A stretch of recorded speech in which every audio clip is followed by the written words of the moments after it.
Hi everyone, delonewolf here and welcome back to the Sunday recap, my weekly vlog where I talk a bit about my last week in games, and as always we'll start with EVE Online. I would say I've had a pretty good and relaxing week of EVE Online. I played a decent amount. I went out there and mined, I would say every single day. Maybe I skipped one day where I did a little bit of just exploration, anomaly cleaning when I didn't feel like I had that much time, but overall, yeah, quite a lot of mining, and then of course compressing that in my structure that is still completely bare bones, right? It's just a structure, the surface and a core and a little bit of fuel.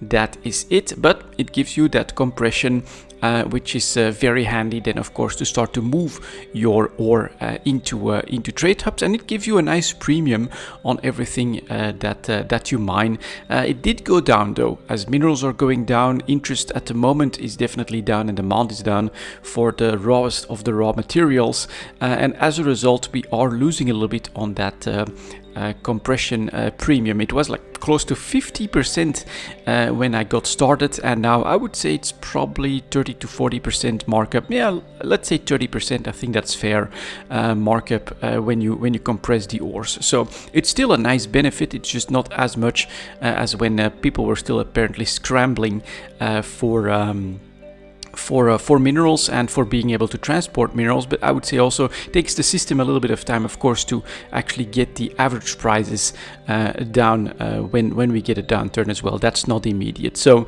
overall though, that's been quite nice, quite enjoyable. I haven't been annoyed anymore, you could say, by potential thieves, because I have switched to Tech 2 mining drones. Of course, those cost like, I think it's like 800,000 ISK or something like that. Definitely not gonna be worth it to spend a lot of time trying to steal those. And yeah, we're still just up and running. No signs of a war deck. A couple of locals are starting to know my pattern and they say hello then. Overall, just you know, really a good time doing what I felt like doing over the last week, and what I still feel like doing at the moment when it comes to EVE Online. We did do a jump clone as well. That was actually late last week, I think, to the MR space, of course, for my blueprint copy business and for the PI, which has gone up in tax, as I've said, to like 20%. Very expensive. Must also be mentioned here though, it's like 20% of something that's gone down by 40-50% as well. So their tax revenue hasn't really gone up by that much, and if we expect prices at some point to regain their former glory for PI, then you know, you could still be getting stuff out relatively cheaply despite the higher taxes that you're paying at the moment. So this may be something to keep in mind as well. We are definitely in a cycle where PI is next to worthless, you could say. So with these higher taxes, well, they're not necessarily you know, that bad if you can still sell it at a high price.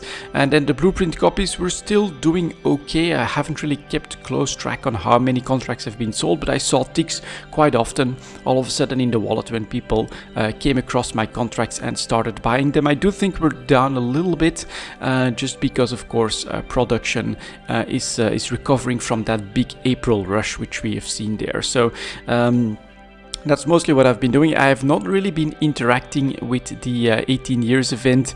Not sure why. I just don't feel like, you know, putting a lot of effort into trying those sites or anything like that at the moment. I just went out there in my Orca, mined a couple of hours, 10-20 million, compressed that up, and then you know, just keep going that way whenever I feel like it. Also something that is perfectly good solo and perfectly scalable in time, right? When I feel like, oh, I gotta do something else, dock up 15 minutes later.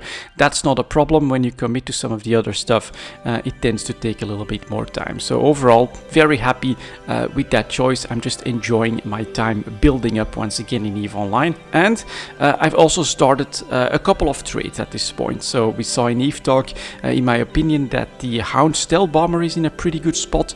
Went back down substantially after going well above 30 million ISK, buyers below 25 million. So I'm trying my hand at that. And then we also saw in the Tech 3 destroyers that these Vapel is down in price by a lot, especially on the buyers and especially compared to the 3 others. So I do expect that. I mean, that's a little bit of a gamble, I'll admit that, but if any of the other 3 basically see like a major purchase from an alliance or something like that, pushes their price up well above 50%, 50 million, then I do think this Vapel is going to be forced up. Basically, any supply disruptions there is going to increase the price massively. So those are the 2 trades that I've done so far, but my plan for now is actually mine.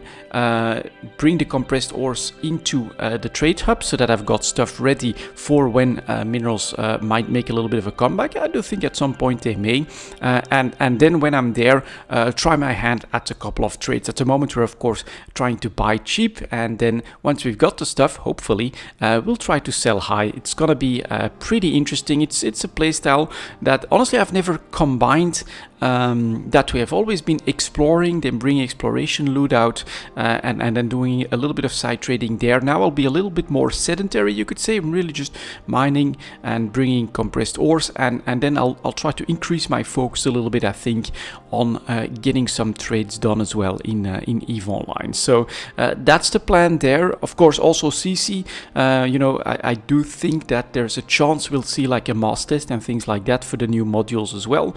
So we'll definitely try to keep an eye on all the changes that CCP announces, brings to CC, and then if I find the time, of course, then I'll try to bring you guys as much information as I can.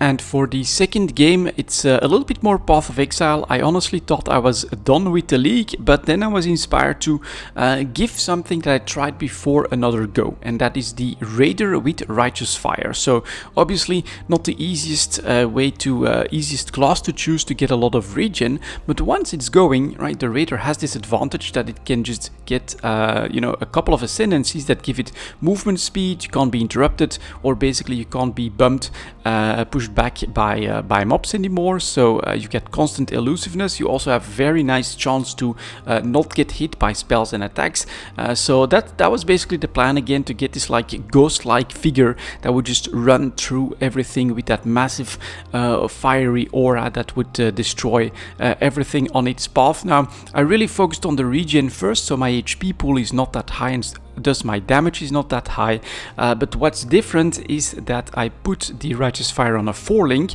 and then on the 6 link we actually have another cast while channeling Cyclone combination, and this time we basically switch between a spell that does exposure so that they take more fire damage, and then the curse that does flammability, and then we'll see if later down the line I may be able to combine that with a curse aura if I can get enough mana and enough reduction basically to how much that costs.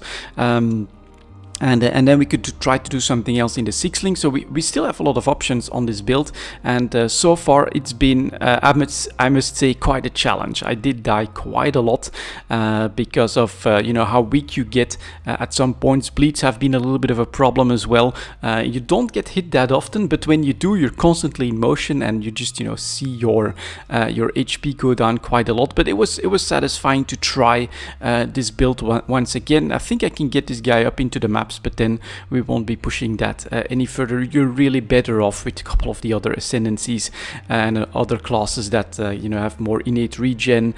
Chieftain, stuff like that can be a lot better for this build, but you know, I wanted to try it again, see how it feels, especially combining that again with that cost while channeling with the Cyclone. I love that combination, and yeah, it's just not as good as what I was expecting basically, but it was fun to build up this character, to give that a go, and to get that experience. But at this point I really do feel now that I'm done with this league for Path of Exile, and I'm kind of looking forward to Path of Exile 2, to be honest. Want to see those new mechanics, new ways of the skill gems working, and all of that good stuff, but that should not be for this year just yet. So we probably have, I'd say, 1 or 2 more leagues before we get any concrete news on all of that, and so we'll see what's up up next. I did decide also to like take it easy when it comes to the non-EVE stuff, so I'm sort of committing myself to the 2 EVE Online videos a week, EVE Talking and the Sunday recap, but no guarantees that I'm gonna keep pushing for the other game videos at this point, because I sort of don't really know what I want to do at this point, now that I'm sort of done with this Path of Exile League. But we will see, maybe I'll get inspired, and then of course, as always, I'll keep you guys up to date. That's it for this Sunday recap. Thank you very much for watching, and as always, I'll see you next time.